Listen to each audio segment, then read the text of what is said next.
தமிழக வெற்றிக் கழக அரசு நிலையான நல்லாட்சியை தர வேண்டும் என்று வாழ்த்துவதாக காங்கிரஸ் மூத்த தலைவர் ப. சிதம்பரம் தெரிவித்துள்ளார். சிவகங்கை மாவட்டம் காரைக்குடியில் உள்ள நாடாளுமன்ற உறுப்பினர் அலுவலகத்தில் செய்தியாளர்களை சந்தித்த அவர், சிவகங்கை நாடாளுமன்ற தொகுதியில் வெற்றி பெற்ற அனைத்து சட்டமன்ற உறுப்பினர்களுக்கும் வாழ்த்து தெரிவித்தார்.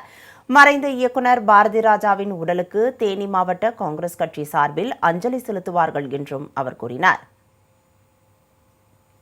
முதலமைச்சர் திரு ஜோசப் விஜய் அவர்களுக்கும் என்னுடைய பாராட்டுக்களை, வாழ்த்துக்களை தெரிவித்துக் கொள்கிறேன்.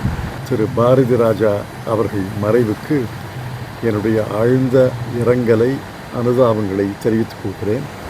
அவருக்கு இன்று தேனி மாவட்டத்தில் அரசு மரியாதையுடன் உடல் அடக்கம் செய்யப்படுகிறது. அதற்கு எங்கள் தேனி மாவட்ட தோழர்கள் கலந்து கொள்வார்கள். அவருக்கு அஞ்சலி செலுத்துவார்கள்.